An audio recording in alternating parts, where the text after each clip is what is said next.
Akala ni Francis ay mapapalaban na naman si Tarugo. Subalit pagdating nila sa bahay ay biglang sinabi ng kliyente na wala siyang plano magpakayod. Meron daw siyang isang weirdong kondisyon kung saan nasasarapan siya kapag pinapanood siya ng lalaki habang umiihi sa salawal. Nais lang daw niyang panoorin siya ni Francis habang sumisirit ang kanyang ihi na matagal niyang pinigilan. Weirdo nga yun. Sa kabila ng kakaibang trip ng kliyente ay pinagbigyan pa rin ito ni Francis. Dito nga ay pinanood niya ang babae habang sumisirit ang napakaraming ihi nito sa mismong sala ng bahay. Kakaibang trip talaga yon.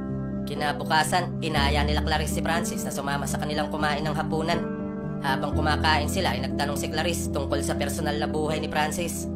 Ikinuwento ni Francis na hindi niya nakilala ang kanyang ama, kaya ang nanay lamang niya ang palagi niyang kasama. Subalit nang mag-10 taon daw si Francis ay bigla na lang din nawala ang kanyang ina. Simula nga noon ay hindi na ito muling bumalik pa sa kanilang tinutuluyan.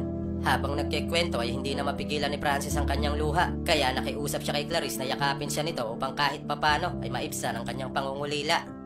Nang sumunod na araw, nakipagkita si Francis sa isang kliyente na first time lang mag-upa ng lalaki na magpapasaya sa katawang lupa niya. Ipinaliwanag ng kliyente kay Francis kung bakit nito pagtataksila ng kanyang asawa. Simula raw kasi nang magkaanak sila ng kanyang mister, hindi na ito muling nagkayod ng nyog at nagpiga ng gata sa kanyang kudkuran. Nakukonsensya daw siya sa gagawin nila ni Francis, subalit kailangan daw niya itong gawin dahil pakiramdam niya ay wala nang silbi ang kanyang pagkababae. Nakaramdam ng matinding awa si Francis, kaya naman ibinigay niya sa kliyente ang todo serbisyo na hindi nito makakalimutan. Iyami! Dahil nga sa napakahusay na performance ni Francis ay nakatanggap siya ng maraming rekomendasyon mula sa mga kliyente. Hindi nagtagal ay naging kabilang na rin si Francis sa mga mamahaling callboy na katulad ni Azuma. Matapos magpahinga ng isang araw, pinuntahan ni Francis ang bahay ng una niyang VIP customer na mag-asawang milyonaryo. Pagdating niya doon ay naabutan niyang naghihintay ang isang matandang lalaki at ang sariwang asawa nito na talaga naman. Iyami nun.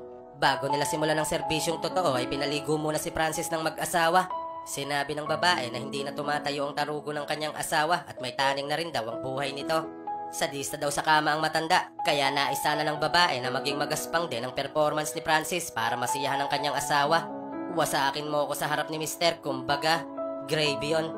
Dahil sa kahilingan ng babae, talaga namang walang awa na binasag ni Francis ang ilaw ng tahanan sa mismong harapan ng matanda. Ilang sandali pa ay bigla na lang ginanahan ng matanda, kaya hindi na nito napigilang makipagkamayan sa taguro niya, naggalit na galit na. Tumatayo pa pala. Pagbalik ni Francis sa opisina, pinagtawanan siya ni Clarice at Azuma dahil hindi pala totoong may sakit ang matanda na iyon. Palagi daw itong ginagawa ng mag-asawa para libangin ang kanilang mga sarili. Iba talaga trip ng mayayaman, pero yummy pa rin yun. Kinagabihan ay muling bumisita sa resto bar ang kaibigan ni Francis. Dito ay galit na sinabi ni Megumi na alam na niya ang dahilan kung bakit pumapayat ang katawan ni Francis.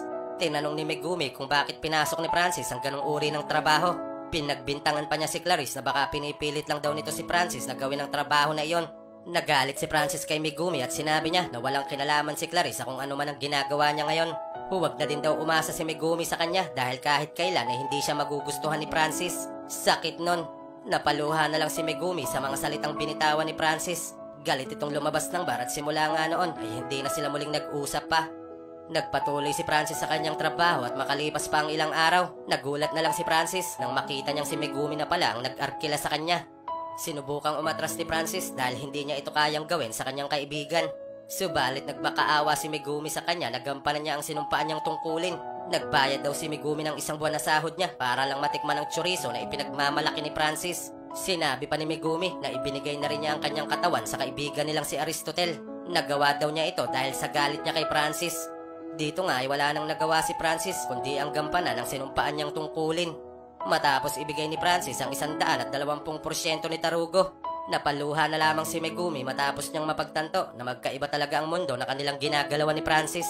Naiintindihan na daw niya ngayon na bagay talaga kay Francis ang ganoong trabaho dahil napakahusay niyang pansit kantonero.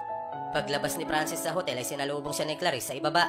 Pinuri ni Clarice si Francis dahil sa magandang performance niya sa trabaho. Humiling daw ng kahit anong regalo si Francis at ibibigay ito ni Clarice sa kanya. Biglang sinabi ni Francis na wala siyang ibang gusto kundi ang madiligan si Clarice. Sinubukan ni Francis na bulabugin ang katawang lupa ni Mamasita. Subalit kahit anong pilit niya ay hindi pa rin pumayag si Clarice na magpadilig sa kanya. Dito na ipinagtapat ni Clarice na dati rin siyang nagbebenta ng sapin-sapin at dahil sa trabaho na iyon ay nagkaroon siya ng nakakahawang sakit. Alam ni Clarice na pwedeng mahawa si Francis sa kanya kaya ginawa niya ang lahat para lang makaiwas. Dumating na rin sa opisina si Ann at naabutan nito ang dalawa sa mainit na sitwasyon. Biglang nagmungkahi si Francis na nais daw niyang magsagawa ulit sila ni Ann ng practical exam. Sa pagkakataon na ito ay gagawin ni Francis ang practical exam para iparamdam kay Clarice ang kanyang pagmamahal. Nauunawaan naman ni Ann ang sitwasyon ng dalawa kaya pumayag na rin siya sa gustong mangyari ni Francis. Dito nga ay madamdami na ibinuhos ni Francis ang kanyang nararamdaman sa napakainit na katawan ni Ann Habilyonar. Dahil nga sa init ng performance ni Francis, hindi na napigilan ni Clarice na tapik-tapikin si Pepay para makaraos.